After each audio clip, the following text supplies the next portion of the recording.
E aí, pessoal? Eu já fiz alguns vídeos relacionados falando sobre investimento, algumas perspectivas, algumas estratégias, como analisar uma ação. Tô devendo a vocês o vídeo de fundos imobiliários, certo? Só que primeiro para investir tem que sobrar dinheiro, né? Então decidi fazer esse vídeo aqui para orçamento doméstico. Vou compartilhar as coisas que deram certo para mim, certo? Ao final do vídeo, as recomendações. E elaborei algumas perguntas aqui para que você responda, se questione, certo? De preferência anote tudo isso. Eu quando comecei a fazer o controle de meus gastos, eu fazia anotando mesmo. Pegava um caderno ali e anotava no caderno mesmo. Eu usava um caderno. Depois eu evoluí para uma planilha no computador, certo? E utilizo outras estratégias também que eu vou apresentar ao longo do vídeo, certo? São os tópicos que eu vou apresentar no vídeo. Quanto dinheiro temos no mês, certo? O quanto estamos gastando mais do que ganha, ou seja, se for o caso aí que você está gastando mais do que ganha, o que fazer, certo? Metas e objetivos e as recomendações que é baseado no que eu faço e que vem dando certo já esses anos tudinho. Então, primeiro passo, qual é a minha renda, ou seja, qual é a sua renda? Quanto é que você ganha por mês? E o quão previsível essa renda é. Ou seja, você é um empregado CLT, você é um servidor público, você é um empreendedor, você é um freelancer. Ou seja, qual a previsibilidade da sua renda? Entendeu? Ela cai todo mês, é trimestral, é semestral, entendeu? Então, você precisa saber disso. Além de saber o valor, né? Acredito que isso todo mundo sabe. Aí, quais são as suas obrigações, ou seja, as contas que você tem a pagar, tanto aquelas que chegam todo mês, como dívidas não pagas, dinheiro que você deve a uma pessoa ou que deve à banca, cartão de crédito, ou seja, é você saber tudo isso, todas essas suas obrigações e todo o dinheiro que você recebe. Sabendo disso, anote em algum lugar, anote tudo separadinho. Ó, isso aqui é os dinheiros que eu tenho para receber ou que eu recebo. Inclusive, se você tiver emprestado dinheiro para alguém, você bota isso como uma renda lá, bota um asterisco lá. Fulano me deve X, entendendo?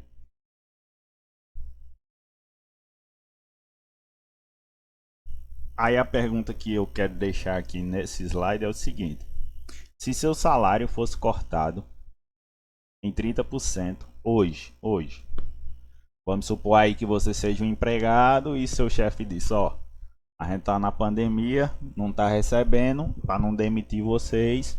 Então vou cortar o salário de todo mundo aí para meio período. E isso resulte aí numa perda de valor aí de 30%, vamos supor assim. Como ficaria sua situação hoje? Você conseguiria pagar as contas que tem para pagar? As dívidas que tem para pagar? Entendeu? Então responda essa pergunta aí, que isso vai definir o que você vai fazer nos passos seguintes.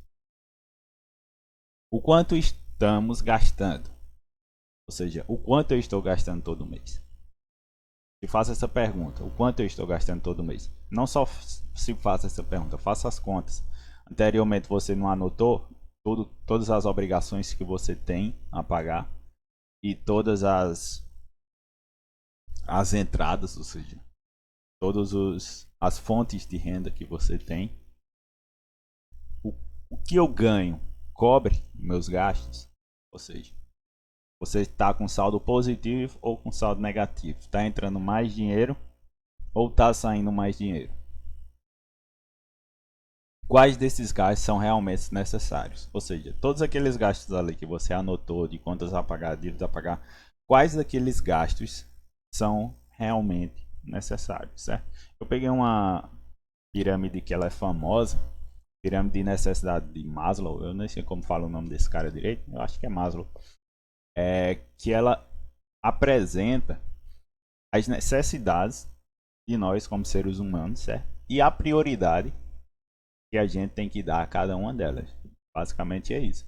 Ou seja, a base da pirâmide ali são as necessidades fisiológicas, por isso que ela é a base da pirâmide, é aquilo que ocupa a maior atenção, o maior foco e tem a maior relevância, que é o que? Comida, água, sono, ou seja, é você fazer as coisas básicas para se manter vivo, basicamente é isso. Posteriormente vem segurança, depois sociais, estima e autorrealização. O que eu vejo acontecendo muitos é o que? As pessoas se endividam para ter uma estima alta. Que seria a estima aqui? Aprovação de família, aprovação de amigos, reconhecimento da comunidade. Ou seja, você quer ter o melhor carro, você quer ter o carro do ano, você quer morar na melhor casa. E você, para aquele momento atual, não tem condição de fazer isso. Então o que é que você faz? Você se endivida, pega empréstimo em cima de empréstimo, fica naquela, o que chamam de corrida dos ratos. Ou seja, trabalha para ganhar dinheiro, ganha o dinheiro para pagar as contas, e trabalha para ganhar dinheiro, ganha o dinheiro para pagar as contas. E fica nesse ciclo infinito. Então o objetivo aqui é exatamente você pegar tudo aquilo que você anotou anteriormente, as suas rendas e os seus gastos, e ver se realmente ela se encaixa aqui nessa pirâmide. Ou seja, seus maiores gastos estão concentrados realmente na parte fisiológica, na parte de segurança, na parte social, ou estão concentrados no topo da pirâmide, certo? Primeiro você tem que sobreviver. Depois vem as outras coisas. A própria realização pessoal, certo? O quanto estamos gastando? O quanto eu estou gastando todo mês? O que eu ganho cobre meus gastos? Quais desses gastos são realmente obrigatórios? Só recapitulando as perguntas que você deve fazer após analisar aquela pirâmide, certo? Então eu botei um exemplo aqui, eu botei uma descrição. As entradas são suas rendas, certo? As saídas é tudo aquilo que você gastou o dinheiro. Então, por exemplo, aqui eu botei salário, R$ 1.000. Vamos supor que seu salário é R$ 1.000. E você tem um aluguel para pagar de 650, certo? Você bota ali, saída 650.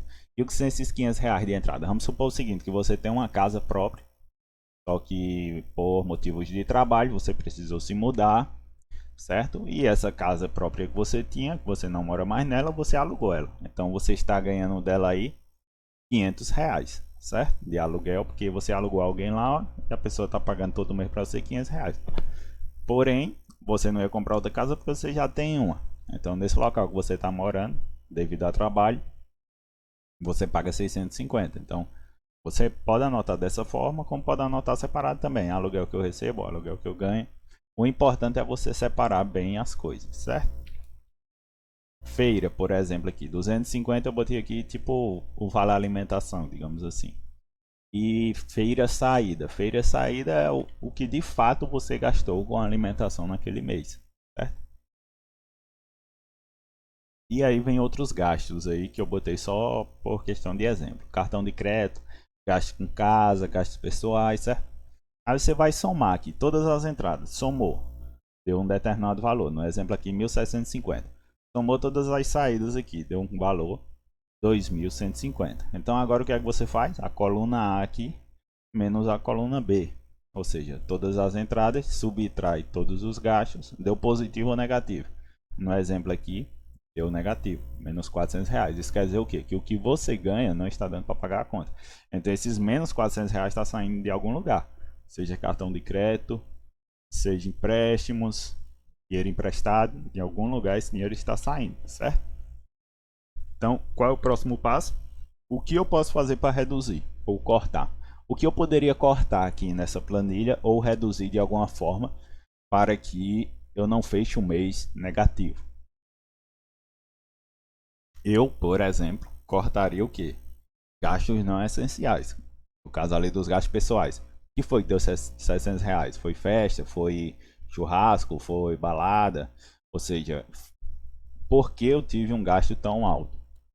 Um gasto de R$ 700 dentro do meu orçamento. Então, definir um limite de gastos para os gastos não essenciais. Se você ficou R$ 400 negativo ali, o mais lógico seria você pegar esse gasto pessoal aqui e subtrair dos 700, ou seja, definir um limite para gastos pessoais de até R$ 300 no mês. Aí a conta ali ia ficar no 0 a 0. Você iria receber 1.750 e você iria gastar 1.750, certo? Seria o mais lógico a se fazer a primeiro momento. Então, a partir disso, ou seja, você já sabe o quanto você ganha, você já sabe o quanto você gasta e você já tem uma pequena noção de onde você pode reduzir ou cortar para que no mínimo você fique no 0 a 0, certo? Eu botei essa frase aí porque eu tenho uns parentes que gostavam muito de repetir ela também. Devo não nego, pago quando puder. O primeiro alerta que eu dou a isso é verifique os juros de sua dívida. Porque o que é que acontece? Se você tem uma dívida com cartão de crédito, o rotativo do cartão de crédito é em média 15% ao mês. Isso quer dizer que em um ano, sua dívida aí multiplica por 5, por 4 vezes.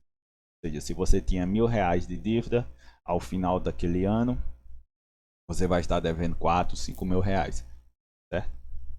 Então, basicamente é isso. Verifique os juros da sua dívida. E se for dívida com a agiota, aí pronto. Os juros é mais absurdo ainda. Se for dívida com banco ou com outras coisas. Em breve eu vou fazer um vídeo relacionado à dívida. O que você deve fazer para se livrar das dívidas, certo? É porque eu estou reunindo material ainda, lei, essas coisas. Estou organizando todo o conteúdo para dar logo todas as saídas possíveis. Trace um plano para gastar menos do que ganha. Por quê? Você já sabe quanto está recebendo, já sabe quanto está gastando. Já tem uma pequena noção de onde você pode reduzir. Então o próximo passo agora é o quê? Você ter um plano de como você vai implementar aquilo. Porque vamos supor agora que você está no meio do mês. Você já gastou esse dinheiro, não tem como voltar no tempo. Então agora você traça um plano os meses seguintes. O que é que eu vou fazer no mês tal para que esse gasto só vá até isso? Entendeu? O que eu irei reduzir?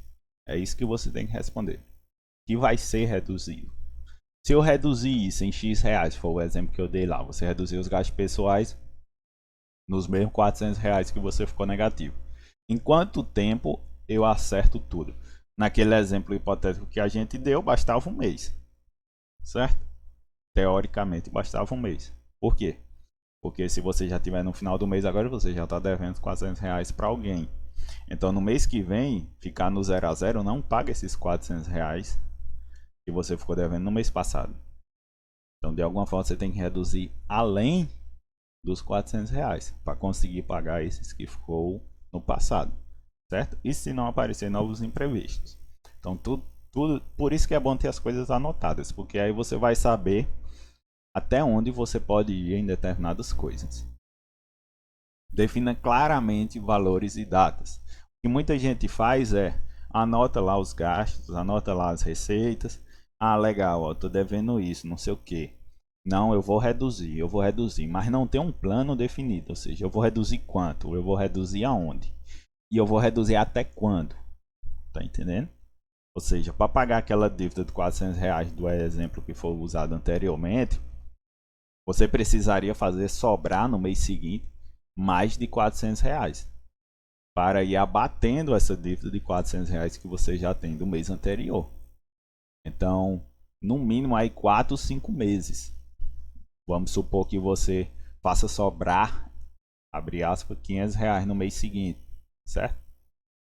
Então, tudo isso tem que ser levado em consideração. Que você tem dívidas para trás. Se você não tem dívida para trás, seu único objetivo agora é fazer sobrar dinheiro, certo? Então defina claramente valores e datas. Definir um teto de gastos gerais. Como assim um teto de gastos gerais? Lembra lá que a soma de todas as suas entradas é 1.750, naquele exemplo hipotético que eu dei? Então, seu teto poderia ser a própria renda, certo? 1.750. Você poderia definir isso. Definir também um gasto por tópico. Ou seja, você vai limitar algum daqueles tópicos, que de exemplo aqui que eu dei, né? Os gastos pessoais, por exemplo, vamos supor que você só limitou R$ 300, porque não dá para reduzir os R$ 400 agora.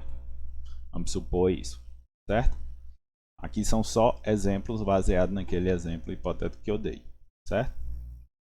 Então tudo isso você tem que levar em consideração. E as recomendações, que é o que eu faço, que é como eu faço, certo? Para manter organizado e, o mais importante, tendo o menor esforço possível, certo? Porque não adianta você tentar manter tudo ali 100% no controle e gastar muito tempo para fazer aquilo. Então você tem que otimizar seu tempo também. A primeira aí é tenha no máximo 2 cartões de família, porque o que, é que acontece? Quando você tem muitos cartões, e por que dois? Dois eu supus que era o seu e o de sua esposa, por exemplo, certo? Tenha no máximo 2 cartões por família. Por quê? Porque se cada pessoa tem mais de um cartão, o que acontece é que essa pessoa termina perdendo o controle, certo? Aí passa num cartão, aí passa no outro, aí passa não sei o que. Aí, se esse cartão ele não tem um aplicativo online ali onde você pode ver o valor que está gastando, o valor que já gastou, definir um limite ou coisa desse tipo, você termina se perdendo nas contas, certo? Então, o mais recomendado é que você opte é, em reduzir esses cartões, certo? No máximo aí para 2 famílias, ou seja, cada pessoa fica com um. E é isso que muita gente não faz, certo? Apesar de ser simples. Se quer que sobre dinheiro, é simples. Retire antes de pagar qualquer conta. Lembra lá do que eu disse, trace um plano, como você vai fazer para fechar no 0 a 0 o mês seguinte. É exatamente isso. Se quer que sobre o dinheiro, se você quer que sobre aqueles 400, 500, R$ 300 no mês que vem, seu primeiro passo é o dinheiro caiu na conta, tira esse dinheiro, manda para uma outra conta, manda para a poupança, esquece que ele existe e se vira no mês sobre o valor que sobrou. Porque o ser humano, ele tende a gastar, a consumir tudo, certo? Quando você vai beber água, você bota o copo de água, você bebe o copo de água todo. Quando você vai comer uma bolacha, você come uma bolacha toda. Eu, pelo menos, sou assim. Então, quando você vê aquela disponibilidade de valores ali, você termina gastando com coisas que você não gastaria se aquele valor fosse menor. Tá entendendo? Então, esse simples fato de você tirar antes de pagar qualquer conta já lhe obriga a seguir o plano. Basicamente é isso. Concentre todos os gastos nos cartões de crédito sempre que possível. Ou seja, naquele determinado lugar, aceita o cartão, pronto. Vai pagar o mesmo valor. Se for pagar o mesmo valor, ou seja, vamos supor que o negócio é R$ 5. Então é R$ 5 no dinheiro e é R$ 5 no cartão. Pague no cartão. Por quê? Porque são esses gastos pequenininhos e esses gastos pequenos, certo? Que terminam aí somando valores enormes no mês. Então pague no cartão. Por quê? No cartão ali você tem um controle. Ou seja, sua fatura ela tem um limite, certo? Ela tem um limite. Inclusive a próxima estratégia é exatamente esse. Eu não sei qual cartão de crédito você usa, mas atualmente tem muitos bancos digitais por aí, certo? Que você consegue controlar o seu limite. Ou seja, vamos supor que tu tem 10 mil de limite no cartão de crédito, mas tu não ganha 10 mil todo mês. Então você pode ir lá e ajustar limite. Você vai lá e reduz seu limite, por exemplo, o valor que você ganha. Supor que você ganha R$ 3.000 no mês. Você vai lá e reduz o limite do cartão para os 3 mil. Isso se você puder fazer isso, né? Se você não tiver com uma fatura muito grande. Mas a teoria é essa. É você reduzir temporariamente o limite de seus cartões de acordo com o seu teto de gasto que você estipulou no plano que você fez anteriormente, certo? Anote todos os gastos. Recapitulando isso aqui, eu já repeti umas 4 vezes aqui. Anote todos os gastos. Até aqueles R$ 2 do pão, aqueles R$ 5 do pão que você acha que aquilo não está lhe afetando. Os R$ 3 do Uber, os R$ 4 do Uber, você pega o Uber 3 vezes no dia, cada corrida aí das 3, R$ 4, e você não está anotando porque teoricamente são valores pequenos, mas a recorrência desses valores no final do mês faz com que esses valores pequenos se tornem grandes, certo? Aí uma estratégia que eu faço é o que? Eu tenho um grupo no WhatsApp, eu e minha esposa temos um grupo no WhatsApp, tem eu e ela adicionado, ou pode ser qualquer outra app que você usa com frequência, no caso eu uso o WhatsApp. Então, cria um grupo lá, vocês dois, contas de casa, bota o nome nele. E lá no WhatsApp você consegue fixar a janela ao topo, certo? Botar um pinozinho nela para ela ficar sempre no topo. Fixa ela lá no topo, contas de casa. Foi comprar pão, não aceitava cartão, tirou do bolso lá R$ 5 e pagou. Já pega o WhatsApp, manda um áudio ou. Foi mal, bati no microfone. Manda um áudio ou escreve, digita lá e envia no WhatsApp. Pronto. Para quando fechar um mês que você for fazer suas anotações lá, para ver o quanto gastou e o quanto, como é que se diz? E o quanto de dinheiro recebeu, você ter esse histórico de valores para incluir eles na conta também, certo? Lembre-se que a conta tem que bater. Se todos os gastos que você botou ali deu X e entrou Y de receita e não sobrou dinheiro e esses valores não são iguais, para algum lugar o dinheiro foi. Você tem que saber para onde ele foi, certo? E um outro ponto aí é ter um cartão sem anuidade. Evite taxa. Evite taxa de transferência de dinheiro, evite taxa de cartão, anuidade, essas coisas. Hoje o que mais tem aí no mercado são contas digitais, inclusive de bancos grandes. Esse Next mesmo é do Bradesco, certo? Tem um Banco Inter, tem diversos outros aí que são bancos grandes que estão lançando os bancos digitais e sem tarifa, sem taxa nenhuma. Então não tem por que você tá dando mais dinheiro para o banco, certo? Não tem por que isso. Você tá dando mais dinheiro para o banco. E o outro ponto já tá sobrando dinheiro, ou seja, nenhum desses casos que eu falei aqui, você não tá com problema de dinheiro. O dinheiro já sobra, tá lá em sua poupança, certo? Então, o primeiro passo, se já está sobrando dinheiro, é aprender a investir melhor. Enquanto isso, deixa o dinheiro onde está. Porque a pior coisa que você pode fazer é tentar acelerar as coisas e tentar comprando coisa errada, certo? E tendo prejuízo e se arrependendo das coisas que fez. Então, tenham cuidado com isso, certo? Então, resumindo tudo, basicamente, segundo dados do próprio IBGE, né, 98% da população ela é endividada. Então, 98% da população, a gangorra está dessa forma. Os ativos, que são tudo as entradas que entra a renda, está mais leve, ou seja, menor do que os passivos. Ou seja, você está tendo mais contas para pagar do que dinheiro entrando. Então, está desequilibrado ali para o lado dos passivos. Inclusive, aqui eu já estou introduzindo o conceito de balanço patrimonial das empresas, certo? Ativos, passivos, patrimônio líquido. E em breve eu faço um vídeo detalhando mais isso. Então, seu primeiro objetivo é equilibrar a gangorra. Seja vendendo ativo, se desfazendo de ativo, seja encontrando novas fontes de renda. Nesse caso de FIs que eu botei ali, são fundos imobiliários. Isso é um ativo que vende em bolsa de valores, certo? De forma resumida, fundo imobiliário são cotas de um fundo que vende em bolsa de valores que você compra e você tem o direito de receber partes dos aluguéis que aquele fundo é dono, certo? Basicamente, um fundo imobiliário, de forma bem resumida mesmo, ele é o que? Ele é um grupo de pessoas que são donas de prédios, casas, entre outras coisas mais, certo? E alugam essas coisas para pessoas, empresas, e essas empresas pagam aluguel, seja de uma vez, seja mês a mês, certo? Então esse fundo ele recebe esse aluguel e distribui proporcionalmente de acordo com o número de cotas que você tem. Certo? Então se você tem uma cota, você vai receber o proporcional a uma cota da divisão dos lucros daquele fundo, certo? Em breve eu faço um vídeo de fundos imobiliários, eu já fiz o vídeo de ações.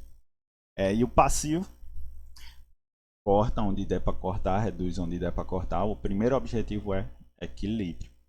Primeiro, equilíbrio, ou seja, fechar um mês positivo ou pelo menos no 0 a 0.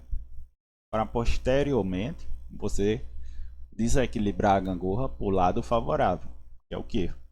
É você está entrando muito mais dinheiro do que está saindo dinheiro. Aqui eu botei alguns exemplos de ativos, imóveis. Lembrando que o imóvel que você mora, ele não é um ativo, certo? O imóvel que você mora, eu botei aqui como sendo casa, em passivo. Ou seja, a sua casa, ela não é um ativo. Por que ela não é ativo? Você tem que pagar IPTU, você tem que pagar água, você tem que pagar luz, você tem que fazer reforma. Ela não está botando dinheiro no seu bolso. Ativo é tudo aquilo que bota dinheiro no seu bolso, certo? Então aquele imóvel ali é o caso da casa que você alugou para outra pessoa e recebe o dinheiro daquilo. Salário, ações, empresas, como já tem vídeo aí no canal falando, e os próprios FIs, ou seja, todos esses ativos estão botando dinheiro no seu bolso mensalmente, trimestralmente, anualmente, não importa. Eles estão trazendo dinheiro para o seu bolso de alguma forma, certo? E os passivos estão tirando. Então, a meta é você ficar com a gangorra desse jeito. Identifique em que momento você está, certo? Para qual passo você tem que ir e trace o plano do que você tem que fazer. Não tem como eu dar mais detalhes disso, porque cada caso é um caso particular, é um caso à parte, certo?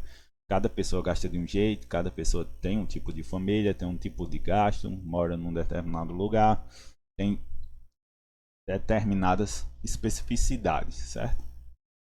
E é isso, pessoal. Valeu, boa sorte aí. Em breve eu vou fazendo mais vídeos, certo?